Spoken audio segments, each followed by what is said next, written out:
Welcome to another edition of the Time Management Revolution podcast.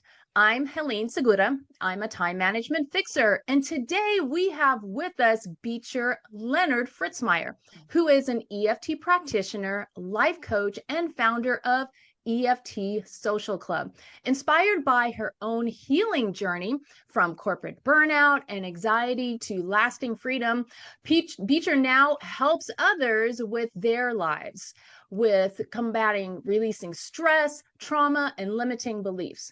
By blending science-backed EFT with compassionate coaching, she empowers people to manage their minds, reclaim their energy, and reconnect with their true selves so that they can feel calm, confident, and empowered, who doesn't want that, while creating a life they truly love.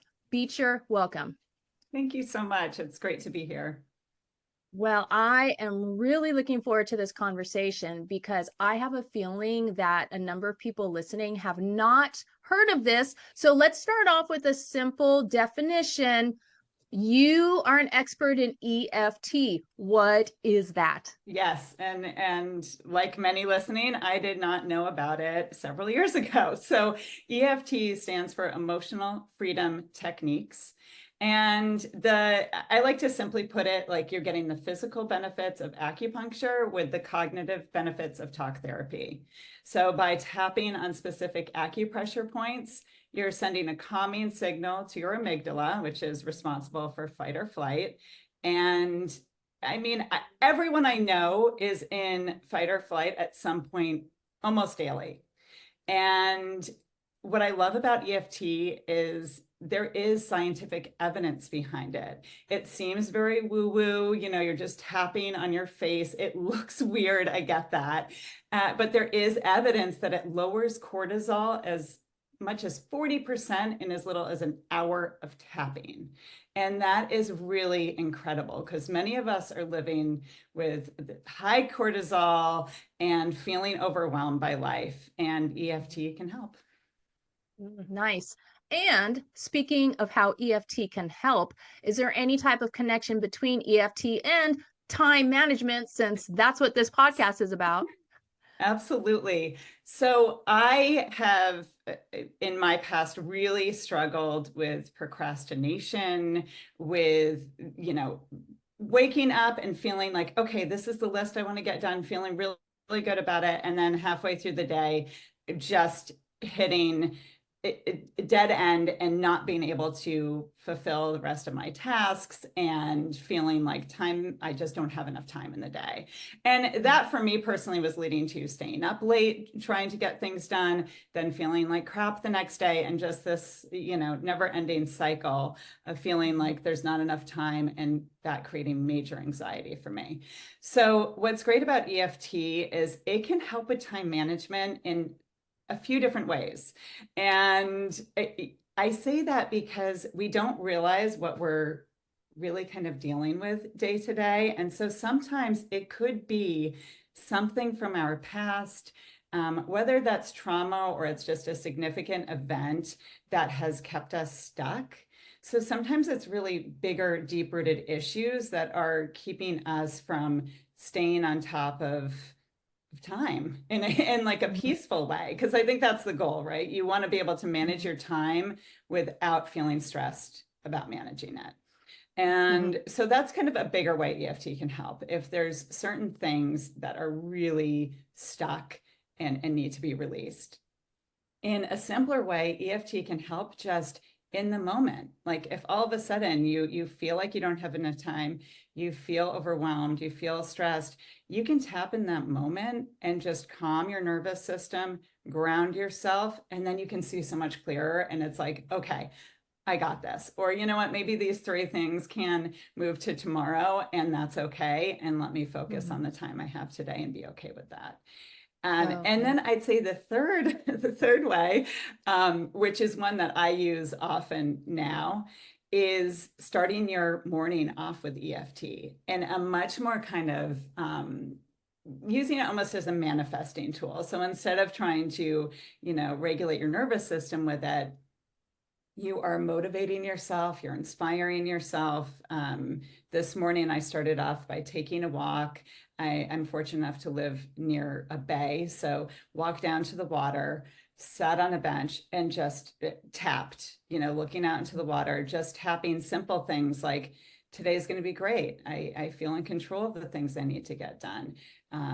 Thank you for the inspiration today. I'm grateful for my day. So you can really kind of, use it and personalize it to what you're feeling in the moment. And I always say to people, because in a regular session, we're not saying, today's great, I feel wonderful, but that can come in later. It is a great manifesting tool, but first you want to work on what's holding you back.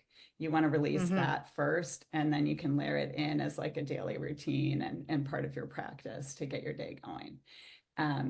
So yeah, it's what I love about EFT is it's super flexible and you can mold it to what you need in the moment. And you just mentioned molding to what you need. You've also mentioned releasing. So let's bring in some of the past, because you also mentioned sometimes there's something from the past. You left behind a 20+ year corporate design career. Obviously, that was a big change. What did that transition teach you about stress and burnout and finding balance in life? Yeah, so I think like many people, I set out early on in my 20s with like, a big goal. Like, this is what I want my career to look like, and I will be successful when I'm making this much money or I have this title. And it was, it was great at the time. That's what I wanted, and that's what lit me up. And when I got there, I started to feel really unfulfilled. And I want to say I was probably unfulfilled for like 6 years of, yeah, like going through the motions of like, well, this is the life I chose. This is what I do. My career was very much my identity. I work in fashion. Like, this is who I am. And so I think one of the major things that taught me was to stay connected to your true self. Like, always have those kind of regular, maybe it's yearly, maybe it's monthly check-ins to be like, what's feeling good to me? What's not feeling good, and why? And I think I resisted that for a long time. And of course, there were like lifey things like I have to provide for my children. This is, I'm the breadwinner in my family. I need to keep doing this. So there was that part of survival that kicked in, like, you have to do this, and a lot of limiting beliefs that were popping up. Like, you're only successful if you have this career. You're, like things that you have just that were definitely ingrained in me since I was younger, not necessarily even by my parents, but just by society as a whole, of feeling like this is what I need to do to feel good about myself, present myself out into the world. And so I actually hit a turning point in my life when my son got sick, and he's okay. But at the time, it was, it really made me turn inwards. And I'm a big believer in like the universe gives you signs. And I've become much more in touch with that as I've kind of healed from my past. But I do believe that what happened to my son was a gift in a way to me, as far as like learning from it in a very major way. And ultimately,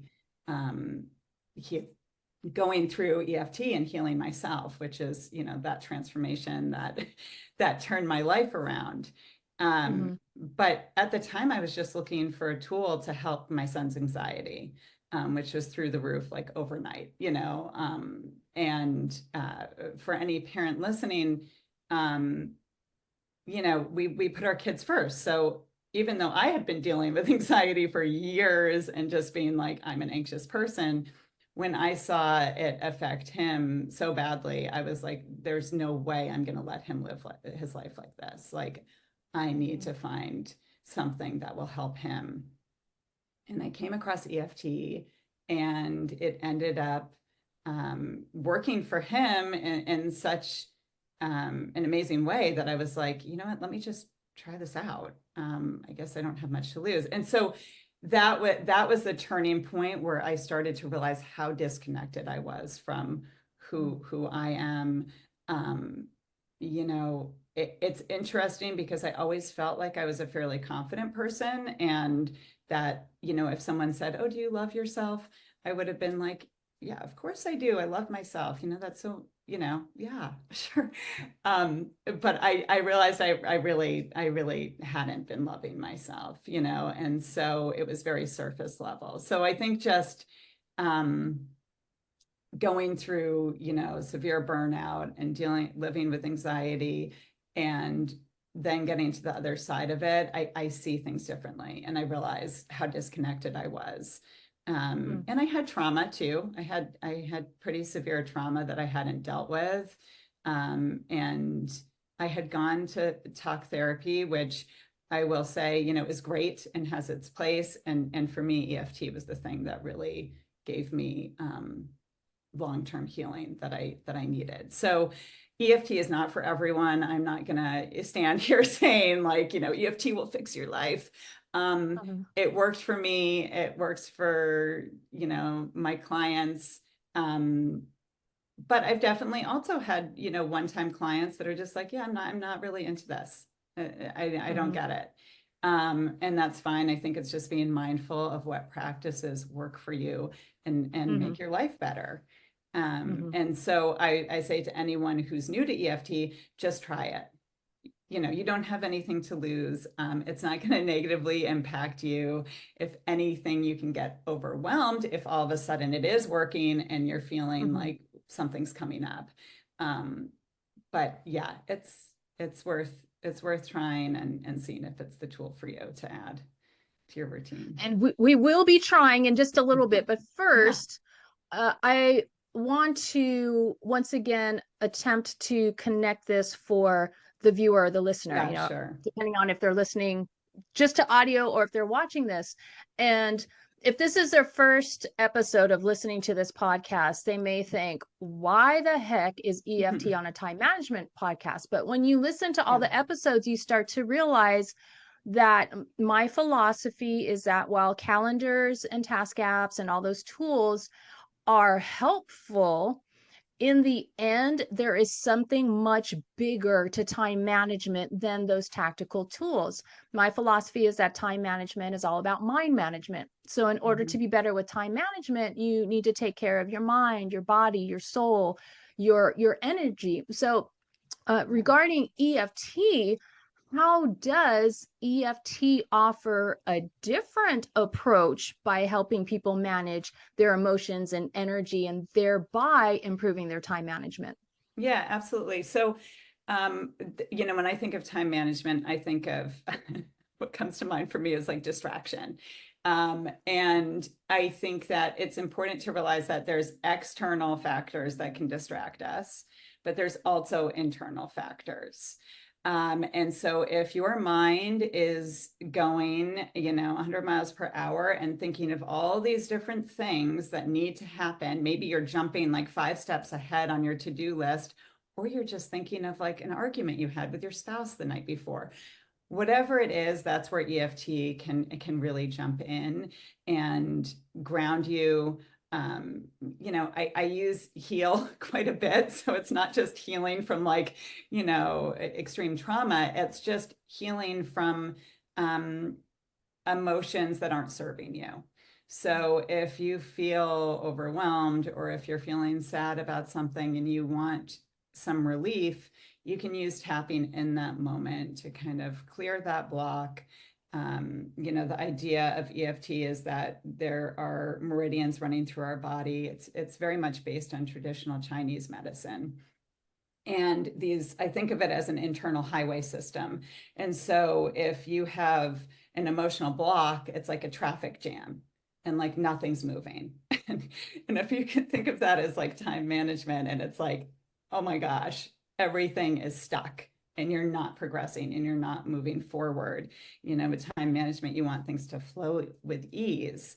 And so that's what EFT does to your emotional state in your body and your mind.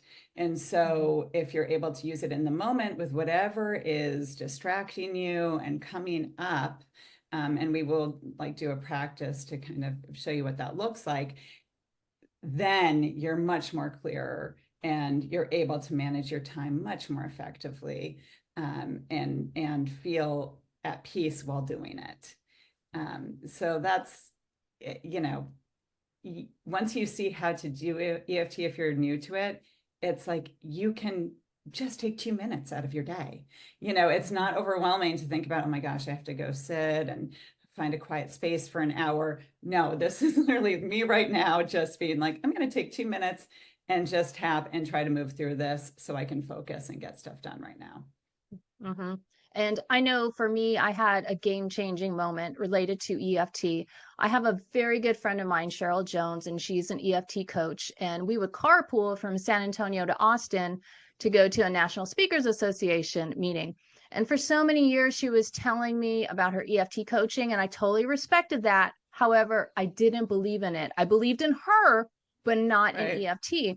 So one time we were driving to Austin, and I was supposed to speak in front of the group. And I was mortified. I speak to people for a living in front of hundreds of people, and I was scared to death of speaking in front of 40 of my colleagues. It made no sense. I was so nervous I couldn't even think straight. So she said, I will drive and you will tap. I'm like, okay, whatever. She had me tap for about 15 minutes on the drive up to Austin. She was leading me through what to say, where to tap. I walked in totally calm. I was a different person than who got in the car. And after that, I started not only believing in her, but also believing in EFT. I love that. Yeah, it can help in the moment. So, for the benefit of folks out there who are like me, but perhaps their minds are open to listening to something new, maybe trying it. You don't have to believe in it right now, but let's just see what it's about. Can you lead us through a simple tapping exercise? And some folks might be listening to audio only. So if you wouldn't mind saying out loud which body part you're tapping. And by the way, people, if you're driving, you will need both hands. So please keep your hands on your steering wheel. That's right. That's right. And side note, I have definitely tapped on my collarbone with some road rage. One hand, oh my gosh, someone just really cut me off. That was dangerous. And just a few taps. I'm like, okay. But yes, drive safely. So yeah, why don't we just do a quick demo on stress, because I feel like that's a big one for most people. And this is just a typical sequence. So if you're doing a session with a practitioner, it may look a little different, but just a typical sequence that you can use day to day. You're going to sit up straight. I always like to say, have your feet on the ground. I think it's just important to kind of press them into the ground, just feel really supported in your seat. And if it feels comfortable, you can take a few breaths before you get started, just to help center yourself. So we're going to go ahead and start on the side of the hand, which is that fleshy area between your pinky and wrist. And this is where we start with just a setup phrase. So, and you will repeat after me, but it's really important to be honest with yourself when you say these phrases. So if something doesn't resonate, you just change the words to fit what you're going through. But this one is going to be pretty simple. Even though I'm feeling stressed. Even though I'm feeling stressed. And it's holding me back from getting things done right now. And it's holding me back from getting things done right now. I deeply and completely accept that this is what's coming up. I deeply and completely accept that this is what's coming up. Even though I'm feeling stressed. Even though I'm feeling stressed. And it's holding me back in this moment. And it's holding me back in this moment. I am choosing to accept that this is what's going on. I am choosing to accept that this is what's going on. Even though I'm feeling stressed. Even though I'm feeling stressed. And I'd really like some relief. And I'd really like some relief. I deeply and completely love and accept myself. I deeply and completely love and accept myself. Good. Top of head. This stress Distress. Eyebrow, corner of the eyebrow. Feeling so stressed right now. Feeling so stressed right now. Side of eye. It's holding me back from getting things done. It's holding me back from getting things done. Under eye. And I'd really like some relief. And I'd really like some relief. Under nose. This stress. Distress. Chin point. Feeling it in my shoulders. Feeling it in my shoulders. Collarbone. All this stress. All this stress.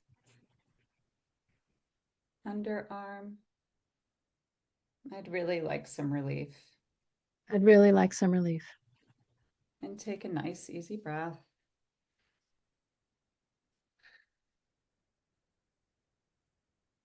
And that's a typical sequence. And usually you'd run through it a couple times and check in.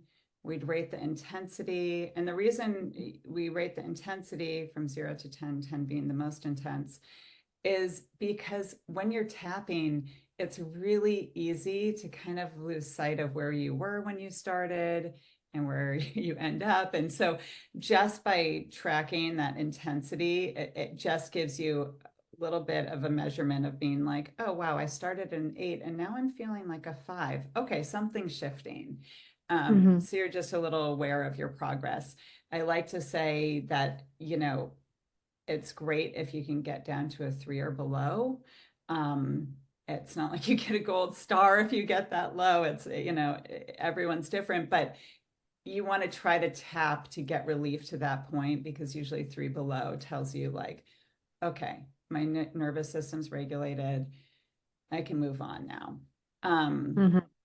But everyone's different, and you just have to figure out, you know, how much tapping feels right to you. And I highly recommend that for anybody trying it for the first time, you do it in a way that is led by somebody like you, Beecher, where you're watching that video or you're in an appointment. And so that way you are completely centered on what's going on. You're in the privacy of an office space, you know, if you're doing this virtually in your own space. And that way you can really concentrate. And I feel, and I'm only speaking from my own personal experience, I feel like once you've been through that and you understand what it can do, then you can have those moments on your own where you're doing it on the fly. Because in all honesty, that tapping sequence you led us through, I'm not going to do that in the middle of the grocery store. Right. You know, that whole thing. But while I'm out and about, you know, I just might do a little bit of tapping. You know, somebody's like really irritating me, I just pretend like I'm fanning myself, and whew, I'm gonna be tapping that right there. Yeah. And And so there's other points too. You know, just like your finger points, just squeezing your nail beds. I love giving those to clients that are just like, yeah, if any moment you feel triggered or you're out in public, you can just squeeze the sides of your nail beds and just take some nice, easy breaths. So yeah, to your point, yeah, no one really wants to walk through public tapping on your face. So right, especially when you get to the armpit part. If you're walking through the grocery aisles tapping your armpits, people are gonna wonder about you. And sometimes I go to a grocery store in a small town, people talk, so I'm not going to be tapping word armpits. gets out. Yeah, in the grocery store. Beecher, whether it's EFT related or not, when it comes to time management for yourself, is there a practice that you implement on a daily or weekly basis that just helps you keep it all together? Yeah, I mean, so definitely tapping obviously is my go-to. But I actually find that if I move my body first thing in the morning, my go-to is walking outside, like the nature connection and the movement. That is a great, like, I usually have the most successful days as far as time management goes when I do that first thing. I think, again, it goes back to just like the energy and having that grounding time, and the movement of my body. So I'm a little bit more energized and ready to go, because for me personally, if I'm not doing that or EFT, I very quickly can fall into that place of like dragging out of bed, of feeling like, oh, I have so much to do today, just going into that kind of negative spiral. And I think we all know that just makes it that much harder. So definitely movement is big. And EFT, and I did want to mention, like, for EFT, if you have a moment where you are struggling with time management, and it's not necessarily the stress component, but you're just like, ugh, like I feel like I'm not moving forward, I'm not getting things done. Try to lean into the resistance, like tap on the resistance, because I know personally I have so much resistance around certain things that I want to get done in my day. And so just tapping on, I feel this resistance. I'm not sure why. What's coming up right now? Why do I feel all this resistance? You can even just kind of talk to yourself and ask questions as you're tapping and see what comes up, because there might be something under the, surface that's, you have good reason to be stopping. And usually we're protecting ourselves, which sounds extreme, but like we protect ourselves in so many ways by like the littlest things, like you tripped on that sidewalk, don't walk down that street. We're protecting ourselves, that's a very generic example, but just to work through that, because there's little things we're just not aware that are keeping us from, moving forward and resisting certain things. Definitely. Beecher, how can folks get in touch with you? Yes, I would love to connect. My website is eftsocialclub.com. And if you go on there, you can join the club. It's free. And then you're receiving, free videos and, weekly tips and all the good stuff. So I would love to connect. Please reach out. Wonderful. And we will also have that link to beneath in any of the descriptions wherever this is being broadcast from. Beecher, thank you so much for being with us today and sharing information about EFT. Thank you so much. I really enjoyed it.